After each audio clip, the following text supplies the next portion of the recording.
Ketegangan di Timur Tengah semakin meningkat usai Amerika Serikat mengerahkan armada perangnya mendekati wilayah Iran. Langkah ini terjadi di tengah kerusuhan besar di dalam negeri Iran dan ancaman keras dari Presiden AS Donald Trump. Iran pun menetapkan status siaga penuh dan menyatakan siap membalas setiap serangan. Situasi ini membuka kemungkinan berbagai skenario dari serangan terbatas hingga konflik yang lebih luas. Lalu seperti apa strategi serangan AS dan bagaimana kemungkinan balasan Iran? Simak selengkapnya dalam video berikut.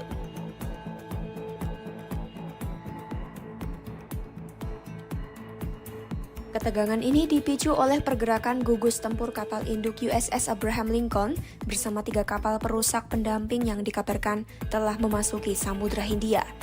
Armada tersebut akan menambah kekuatan militer AS di Timur Tengah, melengkapi kapal perang dan kapal perusak AS yang sudah disiagakan di Bahrain dan Teluk Persia. Secara keseluruhan, pengerahan ini membawa sekitar 5.700 personel militer tambahan ke kawasan. Trump membenarkan pergerakan armada tersebut, namun tetap berharap kekuatan militer itu tidak perlu digunakan. Meski begitu, Trump tetap melontarkan peringatan keras kepada Iran terkait program nuklir dan penanganan aksi protes di dalam negeri. Laporan kajian mendalam dari Lembaga Pemikir Institute for National Security Studies (INSS) menilai AS punya beberapa pilihan tindakan. Opsi pertama yaitu melakukan serangan simbolis. AS bisa melakukan serangan kecil pada beberapa lokasi atau orang tertentu saja. Tujuannya bukan untuk menghancurkan seluruh negara Iran, tapi hanya untuk membuktikan bahwa ancaman Trump itu serius dan dia berani memakai kekuatan militer. Serangan ini diharapkan bisa memaksa Iran mau bernegosiasi lagi soal nuklir dengan posisi yang lebih lemah. Tapi cara ini diprediksi tidak cukup untuk benar-benar melindungi para pendemo seperti janji Trump. Opsi kedua yaitu serangan untuk melemahkan rezim Iran. AS bisa menyerang pasukan khusus seperti IRGC, Basij, atau pejabat tinggi Iran. Pilihan ini sangat sesuai dengan janji Trump untuk membantu para pendemo karena bisa melemahkan kemampuan pemerintah dalam menekan protes. Bahkan, AS mungkin saja mencoba menangkap atau menyerang pemimpin tertinggi Iran, sama seperti yang mereka lakukan di Venezuela awal Januari 2026. Opsi ketiga yaitu serangan pada kekuatan militer utama. Selain menyerang pasukan keamanan, AS bisa fokus menghancurkan senjata-senjata penting Iran seperti gudang rudal balistik.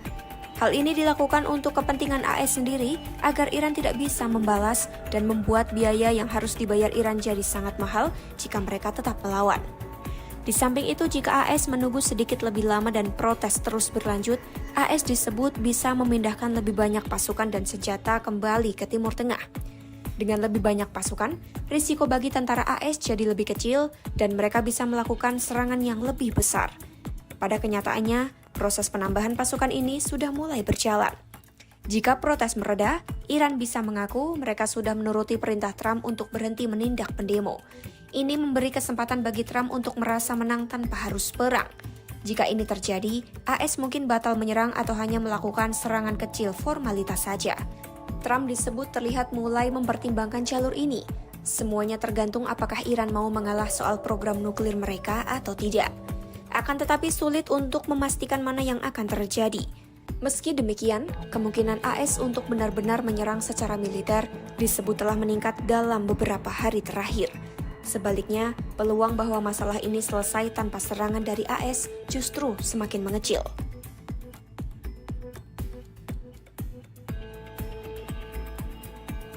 Menanggapi ancaman tersebut, Iran menegaskan tidak memiliki pilihan selain mengerahkan seluruh kemampuan pertahanannya untuk menjaga kedaulatan negara. Karena mereka harus siap dengan segala risiko, maka seluruh wilayah Iran sekarang dalam status siaga tinggi. Pejabat senior Iran mengatakan setiap pelanggaran terhadap kedaulatan dan wilayah Iran akan dibalas. Iran juga menyebut tengah berupaya menjaga keseimbangan kekuatan di kawasan sebagai langkah menghadapi ancaman berkelanjutan dari AS. Menurutnya, negara yang terus-menerus berada di bawah tekanan militer tidak punya pilihan lain selain menyiapkan seluruh sumber daya untuk membela diri. Pejabat tersebut menegaskan, baik serangan terbatas maupun terbuka, terarah atau tidak, semuanya akan dianggap sebagai perang habis-habisan. Di samping itu, ekonomi Iran yang sedang hancur dan melemahnya kelompok-kelompok proksi membuat Iran sulit bergerak bebas. Padahal kelompok tersebut harusnya jadi pelindung Iran dari serangan Israel atau AS. Dan sekarang, Iran diprediksi hanya memiliki 4 opsi untuk bertahan. Opsi pertama yaitu menyerang pangkalan AS. Melansir INSS, Iran masih punya banyak rudal jarak pendek dan drone untuk menyerang pangkalan militer AS di Teluk Persia. Namun mereka takut jika banyak tentara AS tewas, Trump akan marah besar dan berusaha menggulingkan rezim Iran. Di lain sisi, karena pasukan AS di kawasan itu masih sedikit dan belum ada kapal induk, Iran mungkin berpikir ini waktu yang tepat untuk menyerang sebelum pertahanan udara AS makin kuat. Jika Iran masih mau berdamai, mereka mungkin hanya akan melakukan serangan kecil sebagai simbol perlawanan saja. Ini pernah mereka lakukan saat menyerang pangkalan AS di Qatar pada Juni 2025 lalu setelah AS mengebom lokasi nuklir mereka. Opsi kedua yaitu menyerang Israel dengan rudal dan drone. Mereka mungkin melakukan ini agar tidak langsung perang dengan AS, tapi tetap terlihat melawan. Risikonya, Israel pasti akan membalas dengan sangat keras dan bisa mengajak sisa-sisa kekuatan Hizbullah di Lebanon untuk ikut perang. Apalagi selama ini Iran sudah keluar banyak uang untuk membantu Hizbullah melawan Israel. Serangan ini juga bisa membuat Israel dan AS bekerja sama menghancurkan fasilitas penting di Iran. Opsi ketiga yaitu menutup jalur minyak di Selat Hormuz yang merupakan tempat lewatnya seperempat minyak dan gas dunia. Jika ini terjadi, ekonomi dunia akan kacau dan harga bensin akan melonjak tajam. Tapi ini disebut menjadi jalur terakhir jika rezim Iran sudah mau hancur. Cara ini dinilai sangat berisiko karena pasti akan memancing banyak negara lain untuk ikut menyerang Iran. Opsi keempat yaitu jalur damai dan diplomasi untuk menyelamatkan diri dan harga diri Iran. Iran mungkin mau berhenti mengolah uranium dan membatasi pembuatan rudal asalkan AS berhenti menyerang. Meskipun Trump mengatakan tidak mau bicara dulu, jalur diplomasi masih mungkin terjadi. AS bisa saja menggunakan ancaman militer hanya untuk memaksa Iran agar mau menuruti aturan soal nuklir dan rudal. Namun cara ini berarti Iran harus membuang ideologi negara mereka yang selama ini dikenal sebagai negara revolusioner yang anti-barat. Di samping itu, sangat kecil kemungkinan pemimpin tertinggi Iran Ayatollah Ali Khamenei mau mengalah begitu saja. Jadi, jalur damai disebut hanya bisa terjadi jika ada pergantian pemimpin yang mungkin lewat kudeta di mana pasukan elit IRGC meminta Khamenei mundur.